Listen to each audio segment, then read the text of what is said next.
For the rest of today's show, we're going to take an extended look at Heroes Homecoming, Fayetteville's official welcome home for the veterans of the Vietnam War.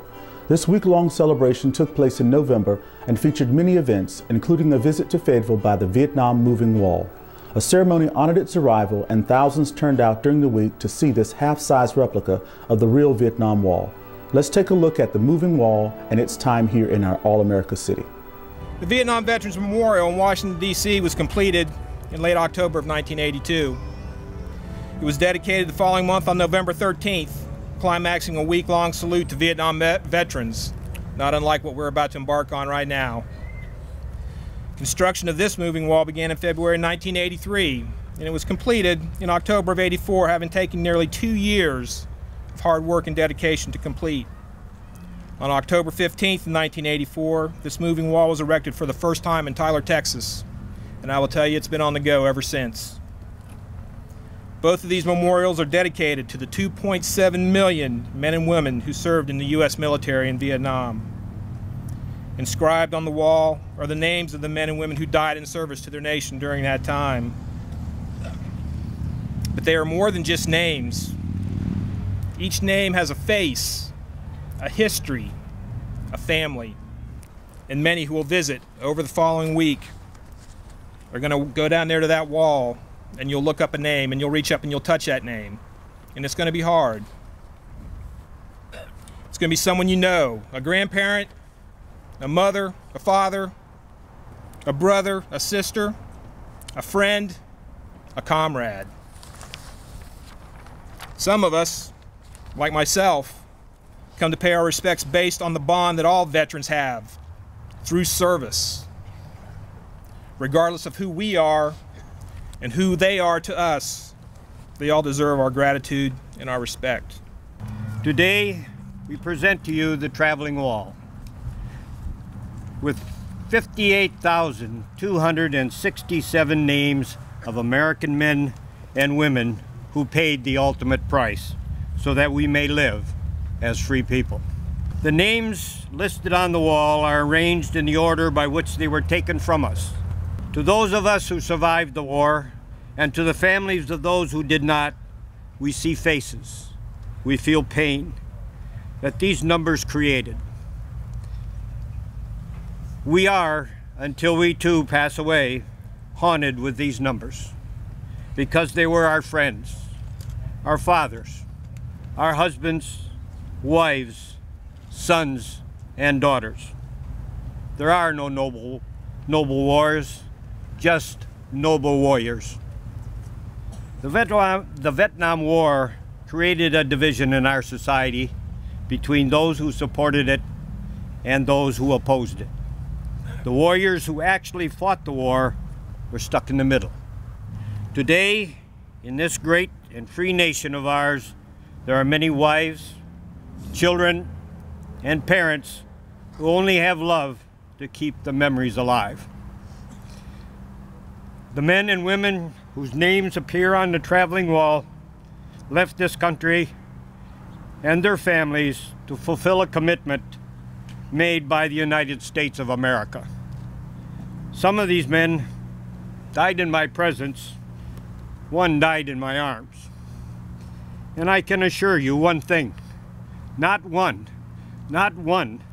ever lost faith in our God, our country, or you, his fellow man.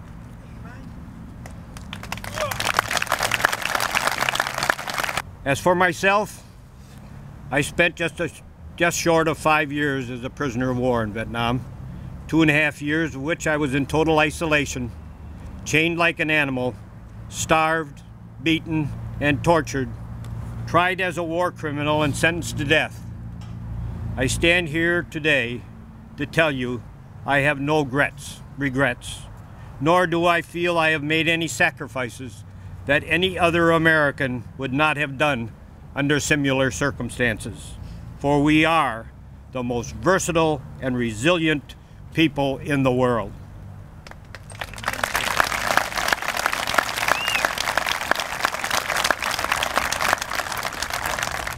Poor is the nation that has no heroes. Shameful is the one that having them forgets. Thank you, God bless you, and God bless this great land of ours called America.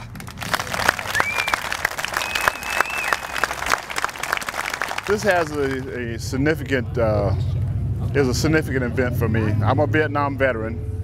I went to Vietnam with the 173rd Airborne Brigade as one of their advanced party members, and there are a couple of guys on this wall here who were friends of mine that actually we enlisted in the service together, and unfortunately they paid the ultimate price.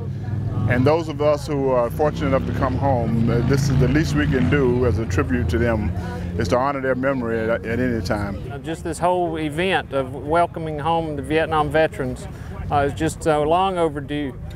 Just the spirit that's here among the veterans as well as the community in welcoming them home, especially this long after the event. But it's never too late to show them our appreciation and our gratitude for the sacrifices that they made as well as their families.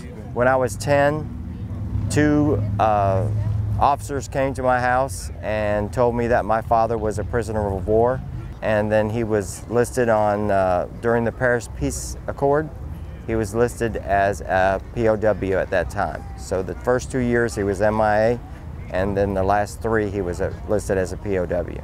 I just ran into 3 people that I used to hang out with that are here today, and their fathers died during the Vietnam War. Brought back a lot of memories, and I'm here today for support from my father. He doesn't like to be called a hero, but he's my personal hero. The city of Fayetteville got the wall here for the Heroes Homecoming for the Vietnam veterans, and they've entrusted its security with Rolling Thunder Chapter 1 NC.